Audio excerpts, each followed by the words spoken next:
Estamos hablando desde el comienzo del programa de si se puede evitar, deducimos que sí, y cómo, sería la pregunta clave, el deterioro sexual en las relaciones amorosas que pintan para larga. Que uno dice esto ya se fue, ya es largo, ya tiene historia para contarse.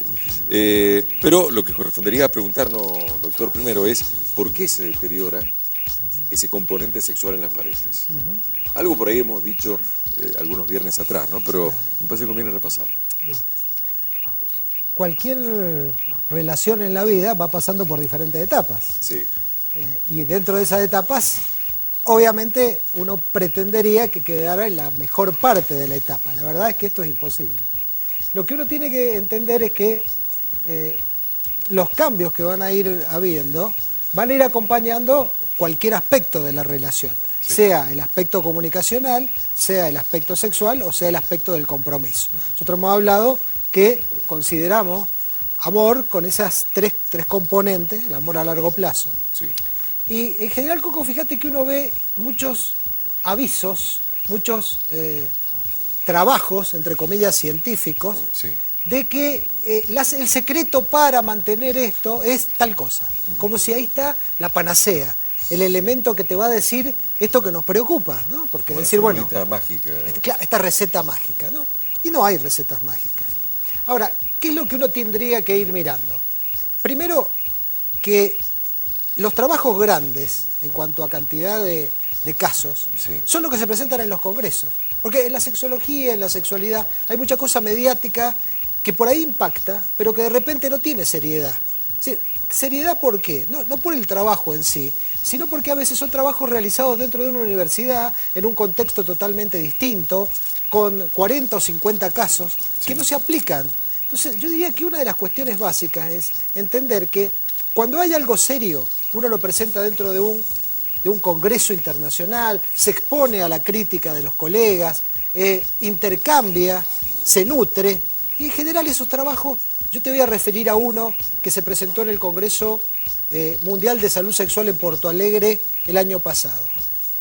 Ese congreso de la UAS, que es la Sociedad de Salud Sexual, sí, presentó un libro que se llamaba de Norma Arbar, y estuvo una de las autoras, no tenía traducción al español en ese momento, donde trabajó sobre, fíjate vos, 90.000 casos, 90.000 casos, y repartidos a lo largo de los continentes. Inclusive, dice, bueno, había de Asia, de Europa, y había también representación latina. No estaba Argentina, pero estaba, por ejemplo, Italia, estaba España, de América estaba Brasil.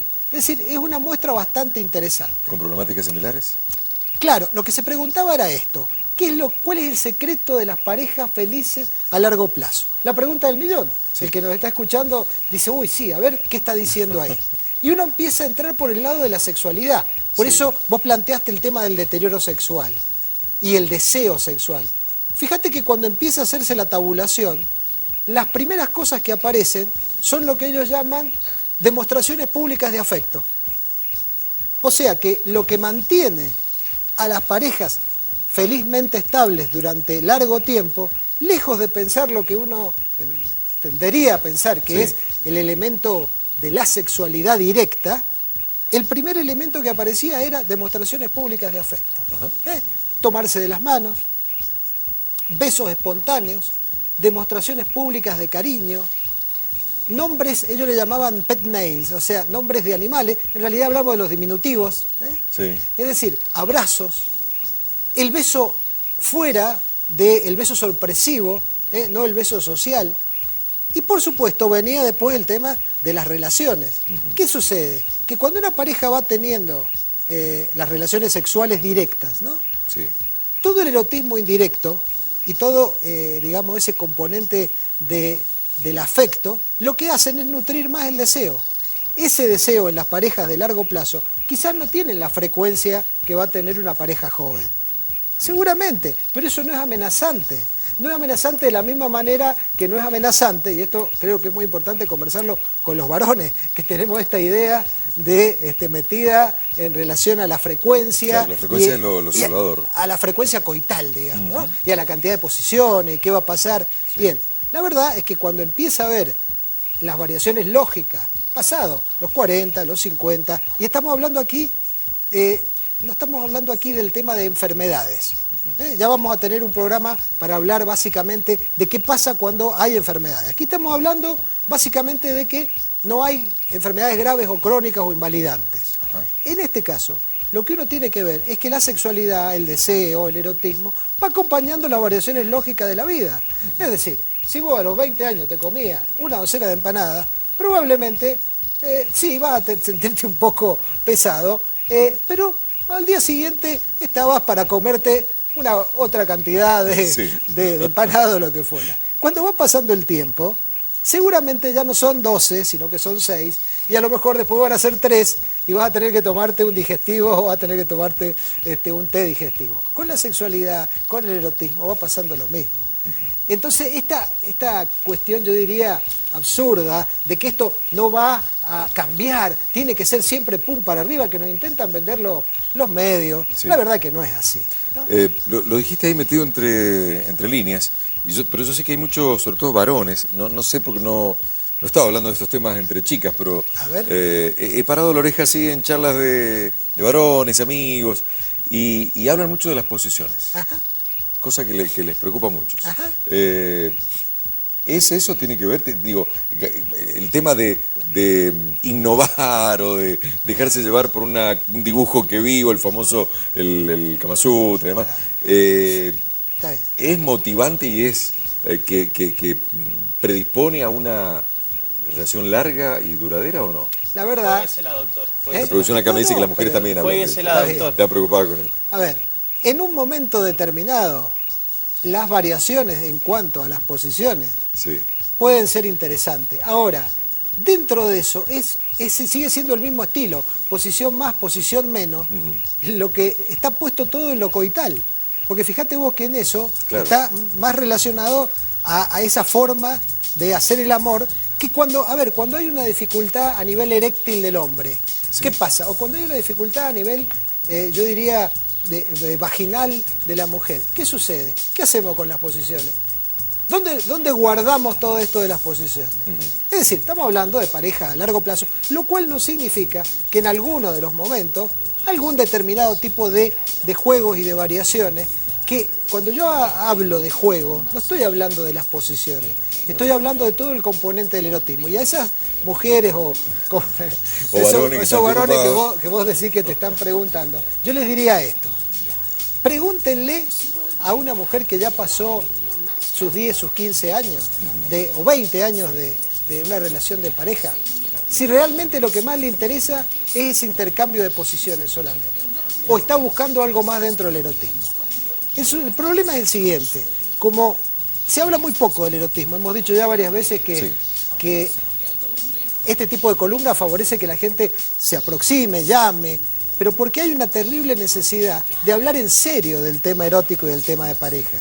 Y en serio significa quitar los mitos. Claro. Eso no significa que cuando nos juntemos con los varones no vamos a hacer alguna broma acá, los amigos camarógrafos están riéndose. Por supuesto que hablamos de sexualidad en chiste porque nos cuesta hablar de nuestra propia sexualidad en serio. Claro. Entonces, un ámbito relajado nos permite ir desmitificando y nos permite, sobre todo, bajar el sufrimiento y quitar mitos. Porque ¿sabes qué, Coco? Cuando uno recibe en consultorio a una pareja que está a punto de separarse, porque está en el síndrome del nido vacío, o porque ha habido otro de las cuestiones, yo diría, de conflictos comunicacionales, esto que yo estoy diciendo ayuda mucho a bajar los niveles de ansiedad, y ayuda mucho a entender que la sexualidad puede aprenderse y que los conflictos comunicacionales en muchos casos son los más complicados de resolver.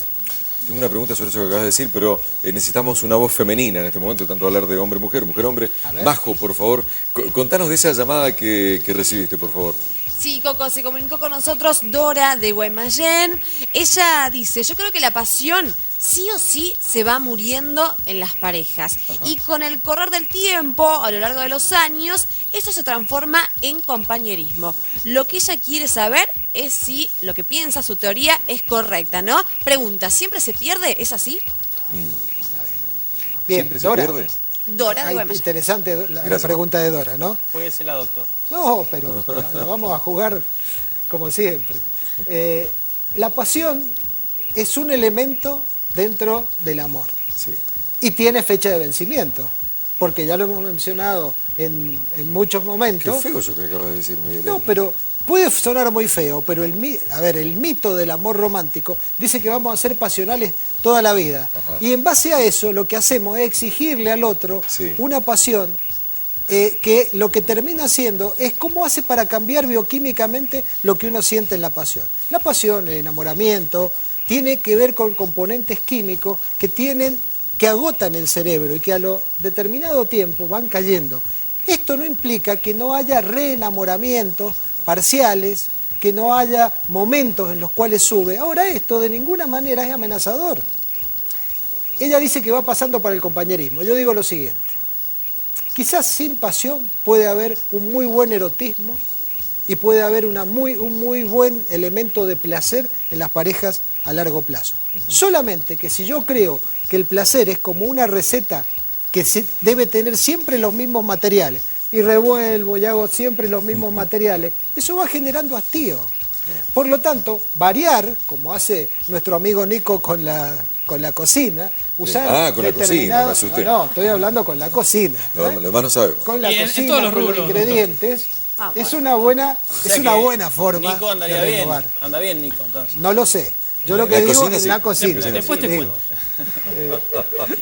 Dice que después no cuenta, Nico. En privado no cuenta. quiero decir, esto de renovar, de ponerle un poco de diferentes condimentos a determinadas comidas, de mezclar algunas cuestiones en su medida, van haciendo que vaya como variando y cambiando el estado, yo diría, de ánimo. Por lo tanto, Dora, hay que decirle esto.